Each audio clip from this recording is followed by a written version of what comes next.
قرآن ہے میرا رہنما قرآن، شفا ہے نور ہے قرآن، جلا دل کی میرا قرآن، رضا رب کی میرا قرآن، قرآن قرآن۔ الحمدللہ رب العالمین والصلاة والسلام علی سید المرسلین، اما بعد فاعوذ باللہ من الشیطان الرجیم، بسم اللہ الرحمن الرحیم۔ میٹھے میٹھے اسلامی بھائیوں اور مدنی چینل کے ناظرین، سلسلہ ہے ایک قصہ ہے قرآن سے۔ قرآن ہے میرا رہنما قرآن، شفا ہے نور ہے قرآن، جلا دل کی میرا قرآن، رضا رب کی میرا قرآن، قرآن قرآن۔ اور آج اس مبارک سلسلے میں ہم نے ایک بڑے خوبصورت دسترخوان کی بات کرنی ہے۔ میں سمجھتا ہوں ایسا دسترخوان آج تک نہ کبھی دیکھا نہ آپ نے سنا ہوگا۔ یقیناً یہ قرآن مجید میں اس دسترخوان کا تذکرہ ہے، اور اس دسترخوان پر خوراک کہاں سے آتی تھی، یہ دسترخوان کہاں لگتا تھا، اور اس کے کھانے کیا کیا تھے۔ یقیناً آپ بھی جاننا چاہیں گے۔ بڑا عجیب و غریب واقعہ ہے، لیکن آج توجہ کے ساتھ آپ نے ہمارے ساتھ رہنا ہے۔ وہ کون سا دسترخوان ہے؟ جی ہاں، وہ آسمانی دسترخوان ہے۔ جی، ایک ایسا دسترخوان ہے جہاں پر جو خوراک ہوتی تھی، جو نعمتیں تھی، وہ آسمان سے نازل ہوتی تھی۔ وہ حضرت عیسیٰ علیہ السلام کے دور میں تھا۔ اس کی تفصیل آئیے سنتے ہیں۔ حضرت عیسیٰ علیہ السلام کے حواریوں نے یہ عرض کیا کہ اے عیسیٰ بن مریم، کیا آپ کا رب یہ کر سکتا ہے کہ وہ آسمان سے ہمارے پاس ایک دسترخوان اتار دے؟ تو حضرت عیسیٰ علیہ السلام نے فرمایا کہ اس طرح کی نشانیاں طلب کرنے سے اگر تم لوگ مومن ہو تو خدا سے ڈرو۔ یہ سن کر حواریوں نے کہا کہ ہم نشانی طلب کرنے کے لیے یہ سوال نہیں کر رہے، بلکہ ہمارا مقصد یہ ہے کہ ہم شکم سیر ہو کر خوب کھائیں، اور ہم کو اچھی طرح آپ کی صداقت کا علم بھی ہو جائے، اور ہمارے دلوں کو قرار بھی آ جائے، اور ہم اس بات کے گواہ بن جائیں کہ بنی اسرائیل کو ہماری شہادت سے یقین اور اطمینان کلی حاصل ہو جائے، اور مومنین کا یقین اور بڑھ جائے، اور کفار بھی آپ پر ایمان لے آئیں۔ بہرحال حواریوں کی اس درخواست پر حضرت عیسیٰ علیہ السلام نے بارگاہ خداوندی میں اس طرح دعا مانگی۔ قال عيسى ابن مريم اللهم ربنا أنزل علينا مائدة من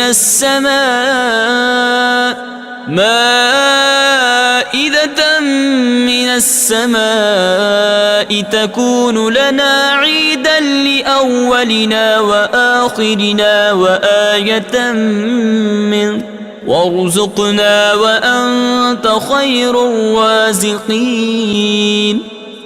ترجمہ: عیسیٰ بن مریم نے عرض کی، اے اللہ، اے ہمارے رب، ہم پر آسمان سے ایک دسترخوان اتار دے جو ہمارے لیے اور ہمارے بعد میں آنے والوں کے لیے عید اور تیری طرف سے ایک نشانی ہو جائے، اور ہمیں رزق عطا فرما، اور تو سب سے بہتر رزق دینے والا ہے۔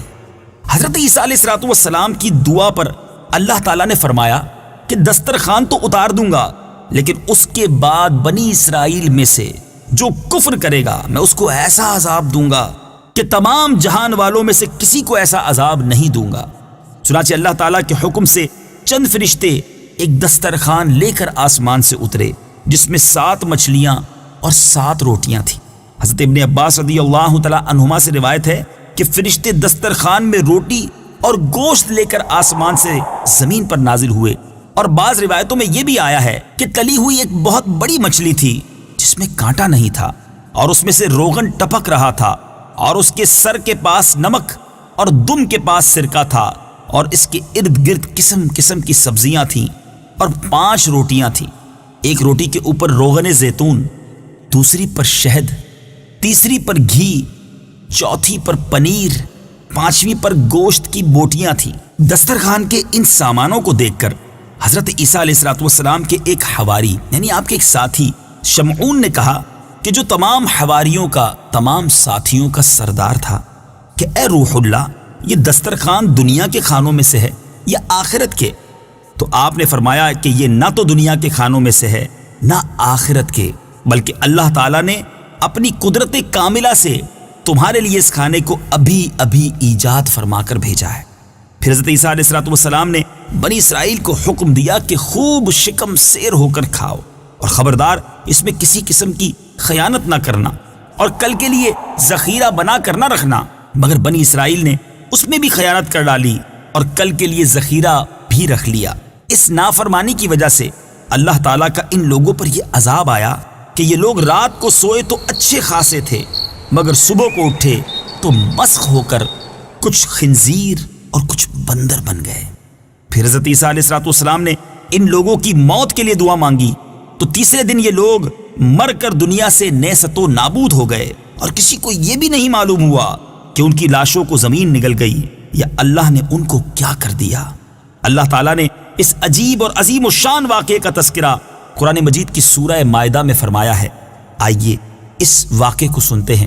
یاد رہے سورہ مائدہ کا نام مائدہ اس لیے بھی رکھا گیا، اس کی ایک وجہ یہ بھی بیان کی جاتی ہے کہ مائدہ دسترخوان کو کہتے ہیں۔ قرآن پاک کی آیات سنیے اور اس کا ترجمہ سنیے۔ قال عيسى ابن مريم اللهم ربنا أنزل علينا مائدة من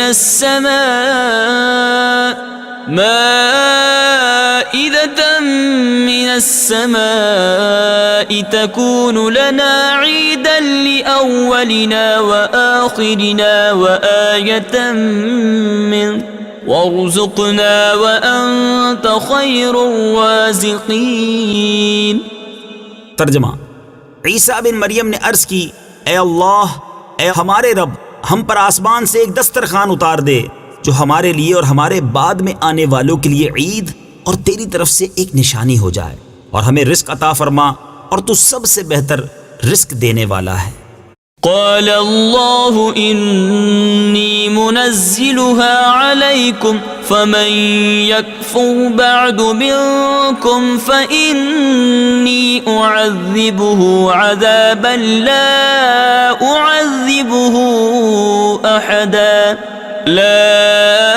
أعذبه أحدا من العالمين۔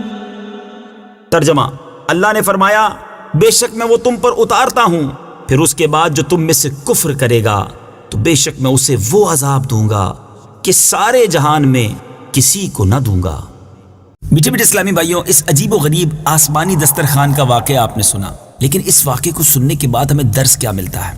آپ نے دیکھا کہ اللہ کے نبی کی نافرمانی کرنا یہ کس قدر خوفناک جرم ہے، اور اس پر سزا کس قدر کڑی دی گئی۔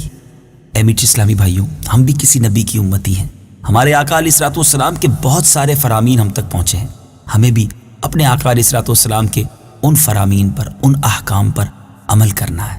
نبی پاک علیہ الصلوۃ والسلام سے سچی محبت کا تقاضا تو یہ ہے کہ جو احکام عطا فرمائے اس پر تو عمل کرنا ہی کرنا ہے، بلکہ جو نبی پاک علیہ الصلوۃ والسلام کی سنتیں ہیں، عاشق رسول کو تو اس پر بھی عمل کرنا ہے۔ دوسری بات ہمیں یہ پتہ چلی کہ حضرت عیسیٰ علیہ السلام کی دعا میں ایک جملہ تھا، وہ یہ تھا کہ جس دن دسترخوان نازل ہوگا وہ دن ہمارے اگلوں اور پچھلوں کے لیے عید کا دن ہوگا۔ آئیے آیت کا یہ جز ایک بار پھر ترجمے کے ساتھ سن لیجیے۔ تكون لنا عيدا لأولنا وآخرنا وآية منك۔ ترجمہ: جو ہمارے لیے اور ہمارے بعد میں آنے والوں کے لیے عید اور تیری طرف سے ایک نشانی ہو جائے۔ تو آپ نے سنا میٹھے اسلامی بھائیوں کہ جس دن قدرت خدابندی کا کوئی خاص نشان ظاہر ہو اس دن خوشی منانا، مسرت و شادمانی کا اظہار کر کے عید منانا، یہ تو اللہ کے نبی حضرت عیسیٰ علیہ السلام کا مقدس طریقہ ہے، یہ نبی کی سنت ہے۔ اب نبی پاک علیہ السلام کی جس دن ولادت ہوئی یعنی 12 ربیع الاول، 12ویں رات اور 12ویں کا دن، گویا یہ تو اللہ عز و جل کی ایک عظیم نشانی، اللہ کی عظیم نعمت کے ظہور کا دن ہے۔ تو اگر اس دن کو عید کے طور پہ منایا جائے، عید کی طرح اس میں خوشیاں منائی جائیں، تو یہ تو قرآن پاک سے ہمیں سیکھنے کو مل رہا ہے تو اسی لیے تو عاشقان رسول اپنے گھر کو سجاتے ہیں، اچھے پکوان بناتے ہیں، محفلیں کرتے ہیں، نیا لباس پہنتے ہیں اور خوشی کا اظہار کرتے ہیں۔ سرکار علیہ الصلوۃ والسلام سے بڑھ کر بھی کوئی نعمت ہے؟ اللہ تبارک و تعالیٰ کی ساری رحمتوں میں، ساری نعمتوں میں سب سے بڑی نعمت تو ہمارے آقا ہیں۔